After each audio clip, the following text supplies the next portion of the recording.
हरे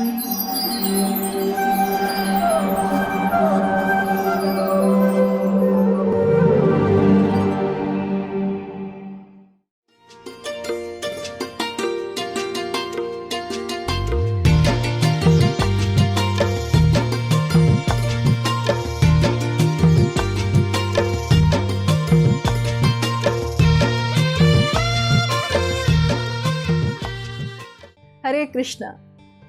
हमारे कार्यक्रम में आप सभी का हार्दिक स्वागत है। हमारे वक्ता हैं श्रीमान कृष्ण सुदामा प्रभु जी। प्रभु जी का जन्म हरिद्वार में एक वैष्णव परिवार में हुआ। उन्होंने विगन और लेह कॉलेज दिल्ली से ग्राफिक डिजाइनिंग में डिग्री प्राप्त की है। प्रभु जी ने इस्कॉन के संस्थापक आचार्य भक्तिवेदांत स्वामी श्रील प्रभुपाद के प्रिय शिष्य परम पूज्य सुभाग स्वामी महाराज से सन 2008 में दीक्षा प्राप्त की।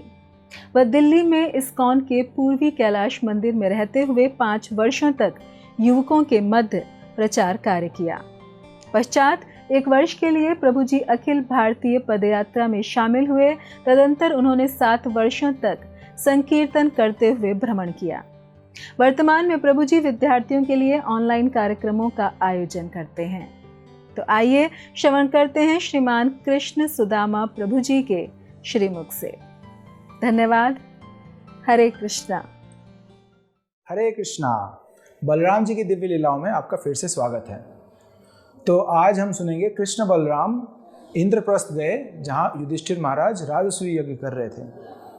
तो कृष्ण और बलराम बहुत खुशी से गए। भगवान कृष्ण के खास मित्र हैं 5 पांडव, और महाराज युधिष्ठिर चक्रवर्ती सम्राट घोषित होने वाले हैं इस राजसूय यज्ञ के बाद। लेकिन राजसूय यज्ञ में एक बहुत ही ईर्ष्यालु व्यक्ति जिनका नाम शिशुपाल है, वे भी आए हुए थे, और वे मौका देख रहे थे कब भगवान कृष्ण को निंदा कर सके।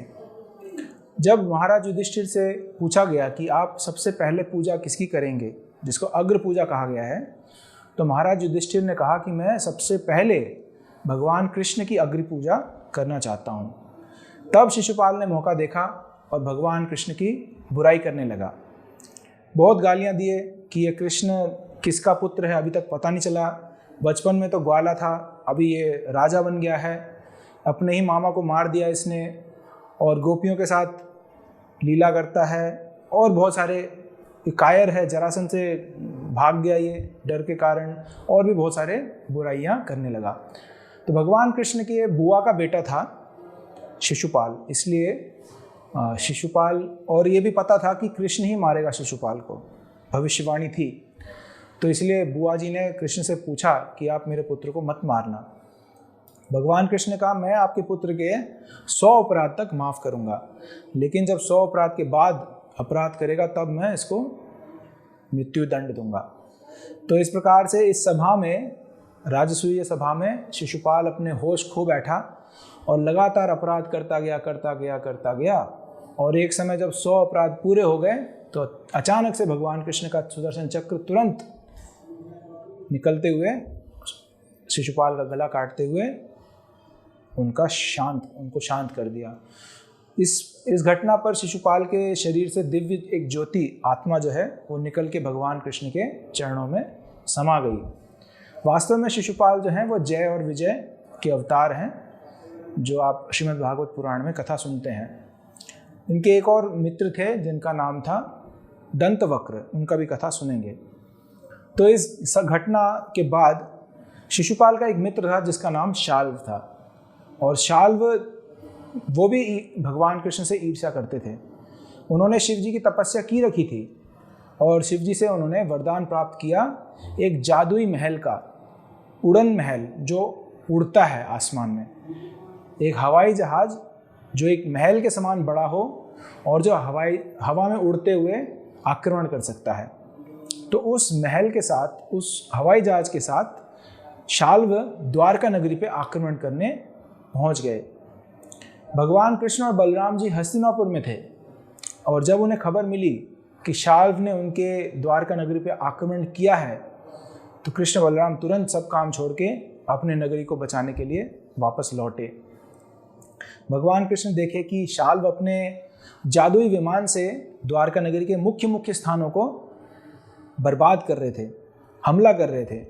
सुरक्षा का देख रेख के लिए बलराम जी को खड़ा किया भगवान कृष्ण ने, और स्वयं युद्ध भूमि में भगवान कृष्ण गए शाल्व का सामना करने। शाल्व का जादुई विमान था और बहुत सारे अस्त्र एक साथ फेंक रहे थे। बहुत सारे सैनिक उस विमान से अस्त्रों को फेंक रहे थे, लेकिन भगवान कृष्ण अपने निपुणता कौशल्य से शाल्व पे हमला कर रहे थे। तब शाल्व भगवान कृष्ण को आक्रमण किया, लेकिन भगवान कृष्ण को कोई फर्क नहीं पड़ा। उल्टा भगवान कृष्ण ने अपने गदा से शाल्व के कंधे पर मारा बहुत जोर से, जिससे शाल्व को अचानक से झटका लगा और वे जमीन पर गिर पड़े। लेकिन इससे पहले कि कृष्ण और कुछ कर पाए, शाल्व ने अपने जादुई शक्तियों से वहाँ से ओझल हो गए और अपने हवाई जहाज से बहुत जोर से आक्रमण करने लगे। बड़े बड़े आग के गोले गिराने लगे, बहुत सारे जादुई शक्तियों से, बहुत सारे सिद्धियों से भगवान कृष्ण को हमला करने लगे। लेकिन भगवान कृष्ण अपने दिव्य बल से इस सब सिद्धियों को दूर कर रहे थे। इस बीच में द्वारका नगरी से एक दूत भागते हुए आया और भगवान कृष्ण को रोते हुए बोला, शाल्व आपके पिता को पकड़ के बंदी बना चुके हैं और उनका वध करना चाहते हैं। और उसी समय शाल्व एक नकली वसुदेव को, यानी कृष्ण के पिता वसुदेव को बंदी बनाते हुए वहाँ पे आते हैं और सभी के सामने, भगवान कृष्ण के सामने वसुदेव का गला, उस नकली वसुदेव का गला काट के वो सिर भगवान कृष्ण के पास फेंकते हैं और हंसते हुए बोलते हैं, देखो तुम्हारे पिता का वध कर दिया मैंने, तुम्हारा द्वारका नगरी का सारा सुरक्षा तोड़ करके तुम्हारे पिता का वध कर दिया, क्या कर लोगे तुम। और इस प्रकार से वहाँ से ओझल हो गए, अपने विमान में फिर से चढ़ गए। तो भगवान कृष्ण लीला कर रहे हैं और सभी को मोहित करने के लिए कि मैं भी एक साधारण मनुष्य के समान हूँ, उन्होंने इस घटना पर शोक किया। ये दिखाया कि मैं इस जाल में, इस माया के जाल में मोहित हो गया। और वे रोने लगे, वे विचार करने लगे कि बलराम जी इतने शक्तिशाली हैं, क्या वो शाल को नहीं रोक पाए, क्या वो हमारे पिता को सुरक्षा प्रदान नहीं कर पाए। और इस प्रकार रोने लगे। कुछ समय के लिए अपने आप को भूल गए, लेकिन फिर भगवान अपने शक्ति से फिर से याद कर लिए कि ये तो एक छल है और बलराम जी को कोई नहीं हरा सकता और शाल मेरे साथ छल कर रहा है, माया है। तब भगवान ने और जोर से प्रहार किया, शाल पर प्रहार और जोर से बढ़ाया युद्ध, और भगवान ने अपने गदा से शाल के विमान को तोड़ दिया। जब गदा प्रहार हुआ तो विमान गिरने लगा और समुद्र की ओर गिरता गया। शाल उस विमान से पहले ही कूद गए और जमीन पे भगवान कृष्ण को हमला करने के लिए दौड़ पड़े। तब भगवान कृष्ण ने जिस हाथ से शाल अपने गदा को लेके आ रहा था, उस हाथ को काट दिया और शाल के पास कुछ अस्त्र नहीं था। तब भगवान कृष्ण ने अपने सुदर्शन चक्र से शाल का गला काट के धड़ से अलग कर दिया। इस घटना के बाद शाल की पूरी सेना बहुत ही हतोत्साहित हुई और जोर जोर से रोने लगी कि हमारे महाराज मारे गए हैं। उसी समय शाल का एक और मित्र था दंतवक्र, और वे भी इस अवसर बहुत गुस्से में थे और वे भी कूद पड़े जंग में और भगवान कृष्ण को ललकारे, तुम कायर हो, इधर आओ, मेरे साथ युद्ध करो। वो केवल गदा लेके आए थे। तो भगवान कृष्ण भी पैदल उतरे और दंतवक्र के साथ युद्ध किए और गदा के प्रहार से दंतवक्र के छाती को फोड़ दिया। वहीं दंतवक्र का छाती फट गया और खून बहने लगा, दंतवक्र भी मर गया। दंतवक्र का एक भाई था, उसने भी भगवान को हमला किया, वह भी सुदर्शन चक्र से कट के वहीं मर गया। तो दंतवक्र और शिशुपाल, ये दोनों जो हैं पिछले 3 जन्मों से असुर रूप में आ रहे हैं। इनका ओरिजिनल ये वास्तविक स्वरूप है जय और विजय, जो भगवान विष्णु के वैकुंठ लोक के द्वारपाल हैं। उनको 4 कुमारों ने एक बार श्राप दिया था। तब भगवान विष्णु ने उनको मौका दिया, या तो तुम 3 जन्म मेरे दुश्मन बन के मेरे से युद्ध करो और फिर वापस वैकुंठ में आओ, या तो 7 जन्म के लिए तुम मेरे भक्त बन सकते हो और मेरे भक्ति करने के बाद तुम वापस वैकुंठ आ सकते हो। तो जय विजय ने भगवान विष्णु से बहुत विरह अनुभव किया और उन्होंने विचार किया कि 3 जन्म हम असुर बनने को तैयार हैं, लेकिन जल्दी से जल्द वापस हम आपकी सेवा में आना चाहते हैं। और राज की बात यह है कि स्वयं भगवान विष्णु युद्ध करना चाहते थे, लेकिन भगवान विष्णु के साथ कौन युद्ध कर सकता है? कोई साधारण जीव नहीं कर सकता। स्वयं भगवान के भक्त ही इतने शक्तिशाली और निपुण हो सकते हैं जो भगवान विष्णु से युद्ध करें। तो भगवान विष्णु की इच्छा थी युद्ध करने की, और इस घटना से उन्होंने ऐसे जय विजय को 3 जन्मों के लिए असुर बना के भेजे। तो पहले जन्म में जय विजय बने हिरण्यकशिपु और हिरण्याक्ष, जो वराहदेव और नरसिंहदेव द्वारा मारे गए। उसके अगले जन्म में रावण और कुंभकर्ण बने, जो भगवान रामचंद्र के हाथों मारे गए।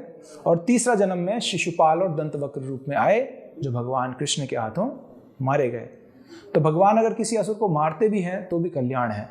उन दोनों का मुक्ति हो गया और वे वापस भगवान के धाम वैकुंठ धाम में जय विजय रूप में दोबारा स्थापित हो गए। कुछ समय के बाद कौरवों और पांडवों में युद्ध हुआ, और उसका नतीजा ये था कि कौरव पांडवों के बीच में महाभारत युद्ध होने वाला था। बलराम जी को जब पता चला तो उन्होंने इसमें रुचि ना दिखाते हुए, क्योंकि दोनों पक्षों के प्रति उनका स्नेह था, तो भगवान बलराम जी ने तीर्थ यात्रा का बहाना देकर के उस युद्ध से दूर चले गए।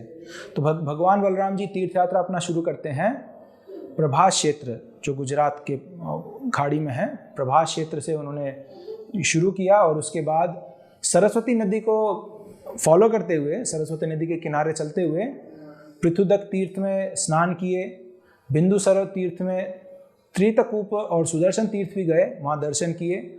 और उसके बाद विशाल तीर्थ, ब्रह्म तीर्थ, चक्र तीर्थ का दर्शन करते हुए वहाँ पर साधुओं का संग किया, साधुओं की सेवा की, और अंत में वे नैमिषारण्य पहुँचे। नैमिषारण्य बहुत ही महान, बहुत ही पवित्र स्थान है, जो आज भी हम जा सकते हैं। कानपुर के पास हरदोई डिस्ट्रिक्ट में निमसार नामक एक रेलवे स्टेशन है आज भी, जहाँ पर नैमिषारण्य स्थित है। तो वहाँ पर पहुँचने से बलराम जी ने देखा यहाँ बहुत सारे ब्राह्मण, बहुत सारे ऋषि मुनि इकट्ठा हुए हैं, और एक महान यज्ञ करने के लिए सभी इकट्ठे हुए हैं। लगभग 1000-1500 साल चलने वाला यज्ञ होगा ये, जिसमें बहुत सारे पुण्य कार्य होंगे, बहुत यज्ञ होंगे, और जिसमें भागवत पुराण पढ़ा और सुना जाएगा, कहा और सुना जाएगा। तो उस अवसर पर सभी ब्राह्मणों ने बलराम जी का दर्शन करके बहुत प्रसन्न हुए, और सभी खड़े होकर बलराम जी को स्वागत किए, प्रणाम किए और बलराम जी का सत्कार किया। लेकिन एक व्यक्ति जिनका नाम था रोमहर्षण सुत, जो कि वहाँ के कथा व्यास थे, मुख्य अतिथि थे, जो सभी को कथा सुनाएंगे, वे अपने आसन से उठे नहीं, वे अपने आसन में बैठे रहे।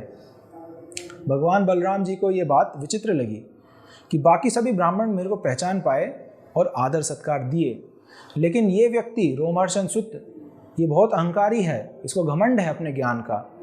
और इसका कारण ये है क्योंकि ये एक क्षत्रिय पिता और एक ब्राह्मणी माता से जन्मा है, इसीलिए इसके अंदर ये स्वाभाविक क्षत्रिय का गुण या फिर अहंकार दिख रहा है। तो इसके अहंकार को दूर करना पड़ेगा। और इनका इतना हिम्मत है कि ये सभी ब्राह्मणों के बीच में सब ऊपर का स्थान ग्रहण किए हैं, और उसके बावजूद सभी ब्राह्मणों ने मेरे को स्वागत किया, लेकिन ये इतना अहंकारी है कि ये स्वागत नहीं कर पाया मेरा। सभी शास्त्रों का, सभी वेदों का उद्देश्य है भगवान को जानना, और ये सभी शास्त्रों को पढ़ने के बाद भी यदि भगवान को ना जान पाया तो इसका ज्ञान का क्या महिमा, क्या लाभ है। तो इस प्रकार बलराम जी ने ये सब विचार करके वहाँ से कुछ घास के तिनके तोड़े, जो कुश के घास होते हैं, उन कुश के घास के तिनकों से रोमहर्षण सुत के सिर पे छुआ, और रोमहर्षण सुत वहीं मृत्यु को प्राप्त हो गया, शरीर त्याग दिया। इस घटना पर सारे ब्राह्मण बहुत ही दुखी हुए, बहुत विचलित हुए, क्योंकि उनका मुख्य कथा व्यास अब मर चुके हैं। अब उनके यज्ञ कौन संपादन करेगा और कौन उन्हें कथा सुनाएगा।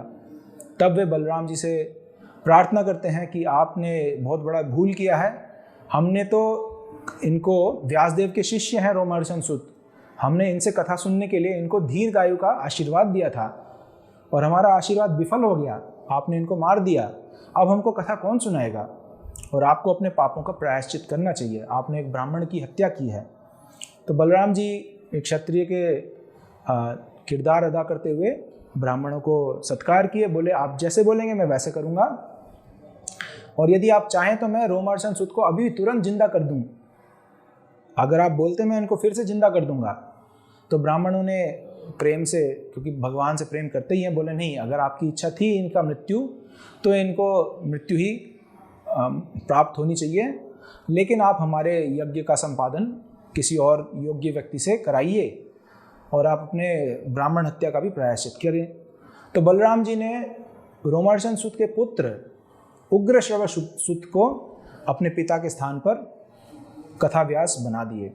बलराम जी बोले कि पुत्र जो है पिता का अंश ही है, तो इसीलिए आपके जो भी आशीर्वाद रोमर्शन सूत को थे वो सभी आशीर्वाद उग्रश्रव सूत को जाएंगे। उनकी दीर्घ आयु होगी, लंबी आयु होगी, और वे विनम्र हैं, शास्त्रों के मर्म को समझते हैं, तो उनको मैं कथा व्यास गद्दी पर बैठाऊंगा और आप सभी उनसे कथा सुने।